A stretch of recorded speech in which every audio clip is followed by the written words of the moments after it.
Assalamu alaikum wa rahmatullahi wa barakatuh. Brother, I welcome you with the Islamic greeting. May peace be upon you. Brother, I'm very, very excited that you have decided to accept Islam, and I cannot express in words because it's something that has been bestowed upon you by Allah subhanahu wa ta'ala. And before we start off, will actually have to make few things clear. I actually want to talk about Christianity, few things about Christianity, and then we can actually talk about Islam, and then we can actually have Shahada. Shahada means testimony, and the testimony means to actually accept Islam. So we'll start off with the Christianity, and we'll see the God of the Christianity and the God of the Bible, and we'll actually compare these two, and that's the reason actually most of the people accept Islam. And you can actually comment on that, and then you can actually say something whatever you want on that, and after that you can actually introduce yourself, and that's how we can actually proceed. So, firstly, when we talk about Christianity, when we say that the God of Christianity is not a perfect God, what I mean to say is that, like for example, God is perfect. We all know that, and there's no shadow of doubt in that. God is all perfect, all knowledgeable, all wise. The second thing is that God sacrificed His only Son to save you. Under Christianity, it exists that God actually sacrificed His Son Jesus Christ to save the humanity. Now, the third one, which says that the word sacrifice means to lose something. It's a loss of something, and a loss implies change. Therefore, Christian God is not a perfect because because God is perfect, and if God loses something, then that means He's not a God because God cannot lose something because God is all perfect, and by when we say all perfect, it means that God can neither lose and it can neither gain. It remains the same in its attributes, whatever it is and whatever it was. So that number one thing. Are you okay with this? Yeah, I understand what you're saying. Yeah. Okay, that's perfect. And the second argument, which I actually present to most of my Christian brothers, is that, for example, when we define God, actually, like God is all perfect, all knowledgeable, all wise, and so many other attributes, whatever we talk about God. The next thing I say that, for example, when under Christianity, but what we see is that the concept of Trinity, that God is three, and the Son is God, or the Son is God, the Holy Spirit is God, and the Father is God. So when we say God is all knowledgeable, now it doesn't make sense because the knowledge that the Son or the Jesus Christ will have, it the knowledge and according to which he will be performing his actions will be different, and the God will not be performing those actions when Jesus will be doing so. And the same goes with the Holy Spirit. Whenever Holy Spirit will be doing something, it will be his action, so that actually limits God by definition. And we know by definition God is not limited to anything. God is unlimited, and that's what we say. So under Christianity, we cannot make a good sense of God because it contradicts many of his attributes, because God cannot be all knowledgeable because most of the knowledge will be with Jesus, and most of the knowledge will be with God. And God cannot be eternal either, because you see Jesus Christ as he was a human, and he as a human we all die, and similarly he also died. So God is eternal by definition. So under Christianity, we find this attribute also the most disturbing.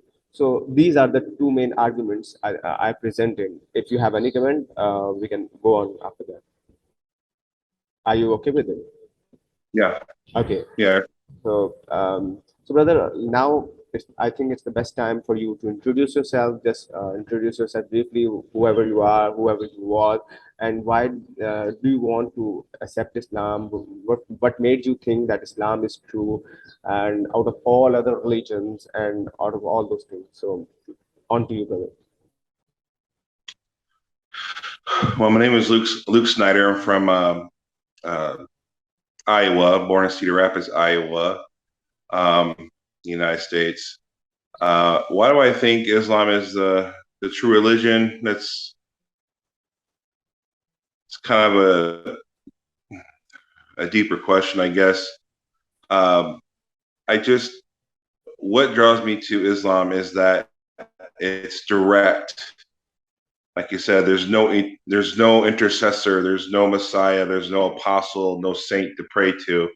It's direct, and it teaches the same ethics and morality that Christianity does. I hear when I was a Christian, I hear the preacher teaching, and sometimes you can hear some truth when it talks about the goodness of God. I hear the very same thing in Islam as well, but I hear it too. I understand it in a more direct, more in-depth, personal experience in Islam. That's the best I can explain it. It's Islam is just so direct. It's there is no God but God, but Allah, and Muhammad is his messenger, and it's not much more complicated than that. So that's what I like about it. That's why I believe Islam is the true religion, because it's so direct to God. That's very perfect. And that is why actually we Muslims are more towards God.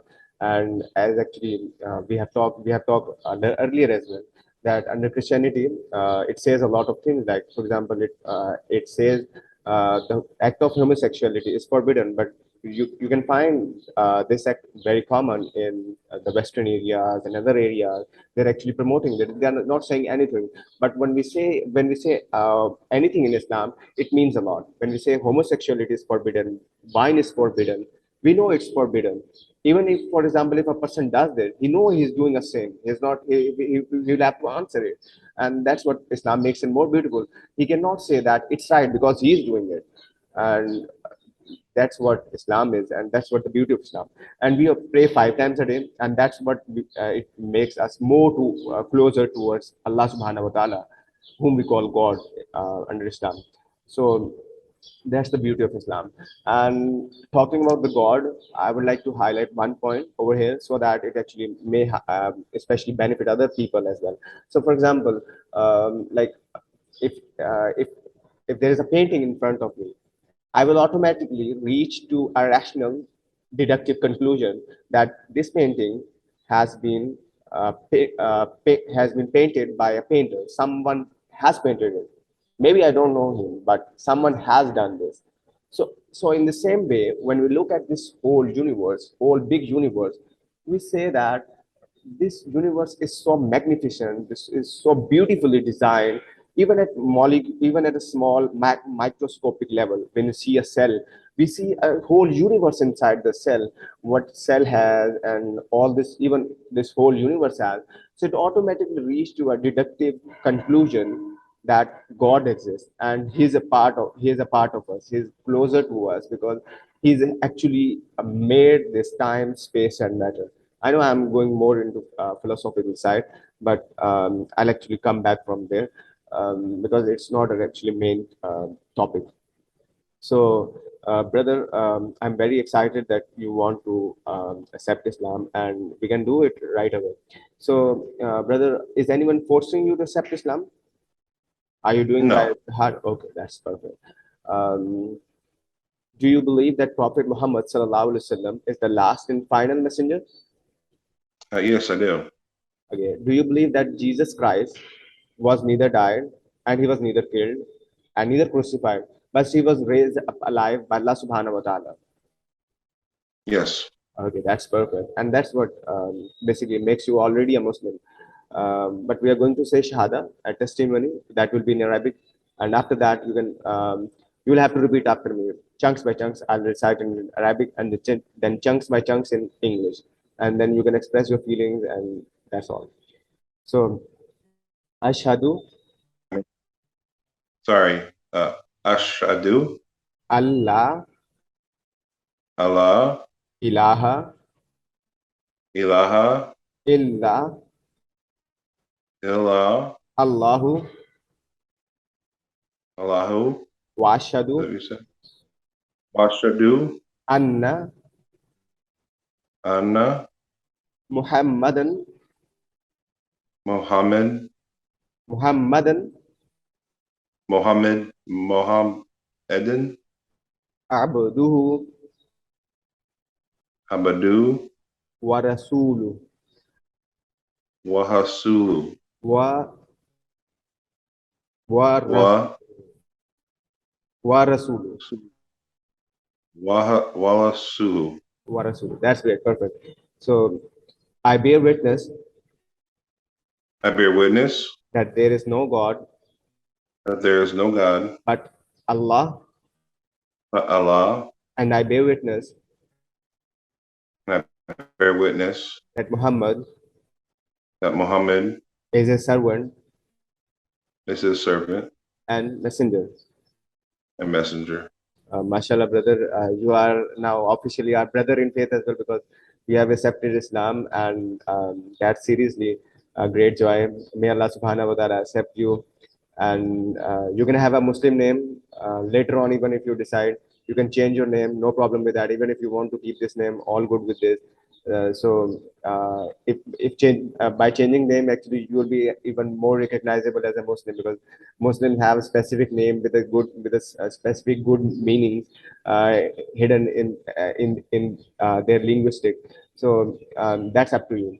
And brother, I congratulate you once again, and I'll actually provide you one of a great scholar who is actually in my team. Allah Call is my organization. AllahCall.com. You can actually search it on the website, and we have multiple uh, Facebook page, Twitter page, Instagram page. We actually do Dawah activities, all stuff, and may Allah subhanahu wa ta'ala accept you, and I'll provide you as a scholar, and he will actually teach you like prayers and those things because your place is actually very, very far towards mosque, and he will actually help you out in any way he can. And if you have any problem, any question related to Islam, I will be more than happy to answer it. You don't have to worry about anything because we are now more closer because before that we were somewhat brothers, but now we are brothers in faith. And may Allah subhanahu wa ta'ala accept you, and may Allah subhanahu wa ta'ala guide us, guide you, and guide all other human beings.